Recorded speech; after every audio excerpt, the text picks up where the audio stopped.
And finally, the wait is over. Gukesh and Magnus are facing off each other in a classical game. The world champion versus world number one. Both players are playing currently in Norway Chess, a 6-player round robin where 10-second increment gets added after move number 40. Top 5 players are playing in the world. Magnus Carlsen here is with white pieces and Gukesh with black pieces. Magnus starts with d4. Gukesh starts with knight f6. Magnus plays knight c3 because here Gukesh don't want to allow e4. He plays the move d5 to control the center. White plays bishop to f4. This is called Jobaba London. Gukesh goes c5 here, attacking the center. Magnus plays e3, solidifying the center pawn on d4. Bishop to g4. And this surprises Magnus. Magnus takes 7 minutes to play the next move, which is bishop to e2. Gukesh captures the bishop. Magnus Carlsen captures with a knight nce2. Gukesh here is slightly better because of the opening Magnus chose. So knight is developed on c6. Magnus goes with nf3, solidifying the center, supporting the center pawn in the black position. c3, again both are just solidifying the centers with supporting, and bishop is developed with the intention to castle. Knight to g3 is played. The idea is to attack on king side. Black castles, queen to e2, h6 is played. Magnus took here 15 minutes to develop the rook on d1. Probably he was thinking between the move h4 and d1. Gukesh took half an hour to play this move. Queen to a5, attacking the pawn on a2. Pawn goes to a3 and everything is fine over here. Black plays rook to d8, centralizing the rook. White immediately attacks the king side with h5, and it seems like attack is brewing on the king side. Queen to a4, which is the best move over here. Another move could be offering a queen trade. So knight to e5 and black exchanges the knight. Knight goes back, attacking the bishop. Bishop goes back again to f4. And here, black offers a trade. Magnus doesn't accept it because white's queen is now in a dominating position. It is attacking the king side. Bishop to d6 is played over here. Knight to h5, exchanging the bishops.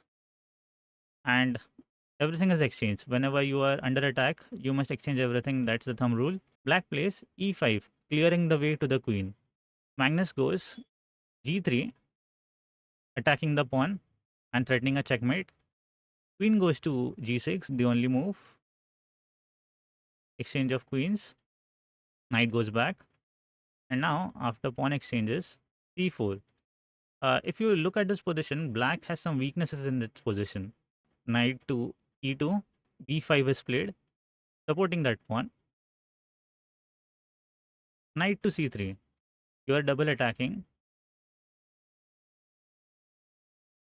Knight to f6.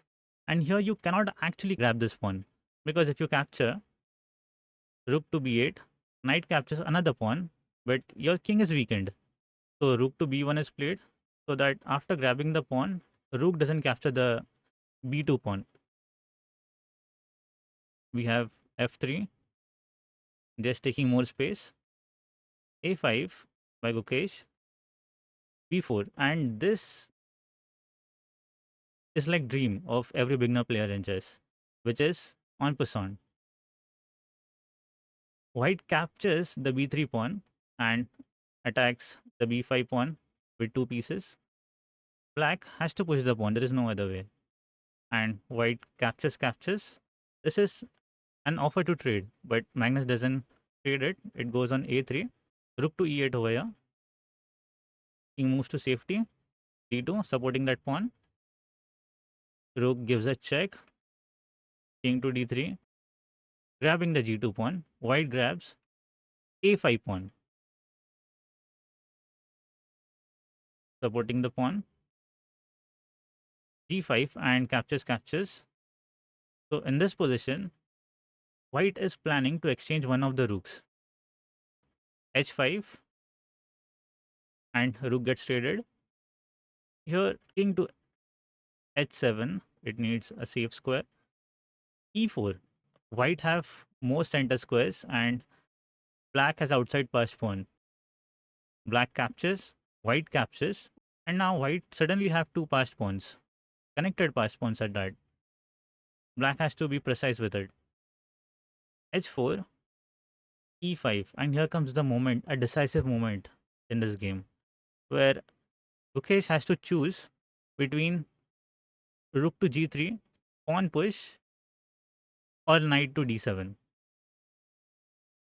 Because Gukesh, I think, was low in time, or he wanted something direct, he went H3, giving up the full knight over here.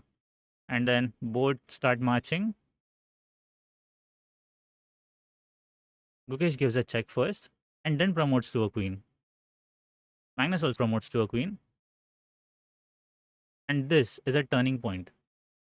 Here, the only move is rook to G2, and everything is equal. Even though black doesn't have a knight.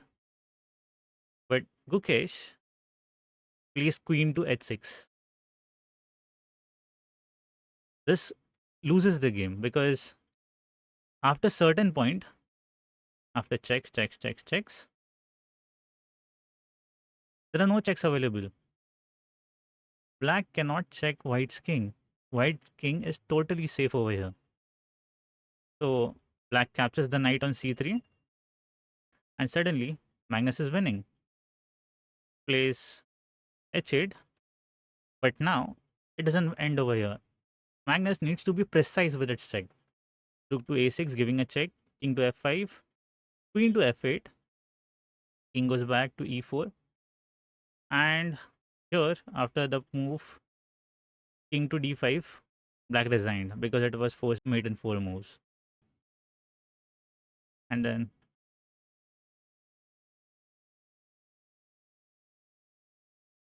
there is one more game left between Magnus and Gukesh in this tournament. And Gukesh would be using white pieces. Magnus would be black pieces. Alright, that's it for today. Bye. Have a nice day.